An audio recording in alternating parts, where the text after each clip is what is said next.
Hi hello ನಮಸ್ತೆ ಸ್ನೇಹಿತರೆ, welcome back to ಜೋಸ್ ಗೃಹಪಾಕ. ಇವತ್ತಿನ ವಿಡಿಯೋದಲ್ಲಿ ನಾನು ಒಂದು ಸಿಂಪಲ್ ಆಗಿ ಅಷ್ಟೇ ರುಚಿಯಾಗಿ ಬೆಳಗಿನ ತಿಂಡಿನ ಹೇಗೆ ಮಾಡೋದು ಅಂತ ತೋರಿಸ್ಕೊಡ್ತಾ ಇದ್ದೀನಿ.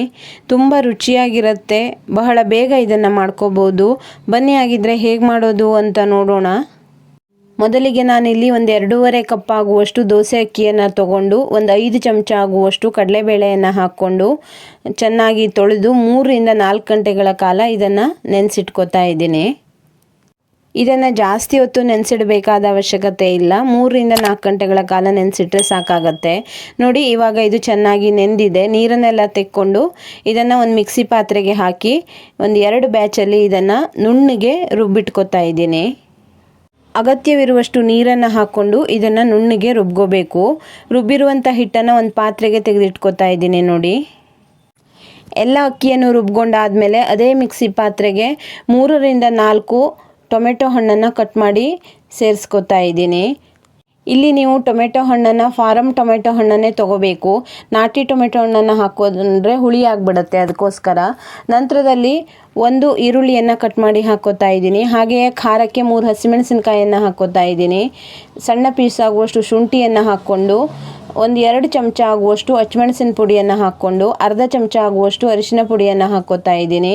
ಹಾಗೆಯೇ ಚಿಟಿಕೆ ಇಂಗನ್ನು ಹಾಕ್ಕೊಂಡು ರುಚಿಗೆ ತಕ್ಕಷ್ಟು ಉಪ್ಪನ್ನು ಹಾಕ್ಕೊಂಡು ಟೊಮೆಟೊ ಹಣ್ಣನ್ನು ಹಾಕಿರೋದ್ರಿಂದ ರುಚಿಯನ್ನು ಬ್ಯಾಲೆನ್ಸ್ ಮಾಡೋಕ್ಕೆ ಒಂದು ಅರ್ಧ ಚಮಚ ಆಗುವಷ್ಟು ಬೆಲ್ಲವನ್ನು ಸೇರಿಸ್ಕೊಂಡು ನೀರನ್ನು ಏನನ್ನು ಹಾಕದೇನೆ ನೋಡಿ ಈ ಥರ ನುಣ್ಣಗೆ ಇದನ್ನು ರುಬ್ಬಿ ಈ ಮೊದಲೇ ರುಬ್ಬಿಟ್ಕೊಂಡಿರುವ ಹಿಟ್ಟಿಗೆ ಸೇರಿಸ್ಕೊಂಡು ಮಿಕ್ಸಿ ಪಾತ್ರೆಗೆ ಸ್ವಲ್ಪ ನೀರನ್ನು ಹಾಕಿ ಅದನ್ನು ಕೂಡ ಸೇರಿಸ್ಕೊಂಡು ಚೆನ್ನಾಗಿ ಮಿಕ್ಸ್ ಮಾಡ್ಕೋತಾ ಇದ್ದೀನಿ. ನೋಡಿ, ನಂತರದಲ್ಲಿ ಇದಕ್ಕೆ 2 ಈರುಳ್ಳಿಯನ್ನು ಸಣ್ಣಗೆ ಕಟ್ ಮಾಡಿ ಸೇರಿಸ್ಕೋತಾ ಇದ್ದೀನಿ.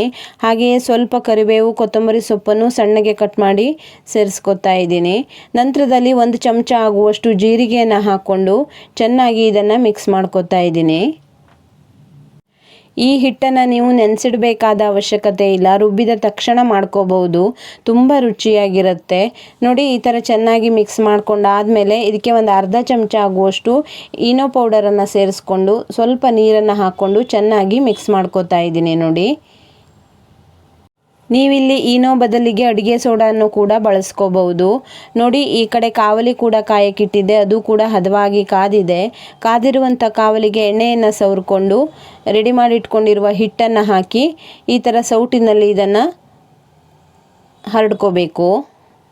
ಈ ದೋಸೆಯನ್ನು ತುಂಬ ತೆಳ್ಳಗೆ ಮಾಡೋಕ್ಕೆ ಆಗಲ್ಲ, ಸ್ವಲ್ಪ ದಪ್ಪವಾಗಿದ್ರೂ ಚೆನ್ನಾಗಿರುತ್ತೆ ಬಿಸಿ ಬಿಸಿಯಾಗಿ ತಿನ್ನೋಕ್ಕೆ. ನೋಡಿ, ಈ ಥರ ದೋಸೆಯನ್ನು ಹರಡ್ಕೊಂಡಾದಮೇಲೆ ಮೇಲಿನಿಂದ ಎಣ್ಣೆ ಅಥವಾ ತುಪ್ಪವನ್ನು ಹಾಕಿ ಮುಚ್ಚಳವನ್ನು ಮುಚ್ಚಿ ಇದನ್ನು ಮೀಡಿಯಮ್ ಉರಿಯಲ್ಲಿಟ್ಟು ಬೇಯಿಸ್ಕೋಬೇಕು.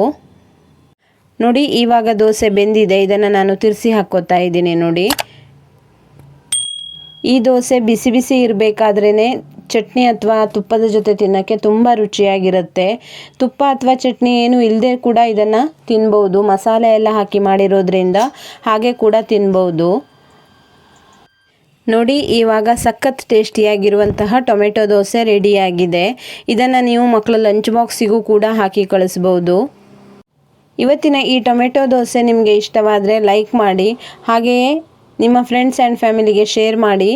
ಇನ್ನೊಂದು ರುಚಿಯಾದ ಹೊಸ ಅಡುಗೆಯೊಂದಿಗೆ ಮತ್ತೆ ಸಿಗ್ತೀನಿ. Thank you.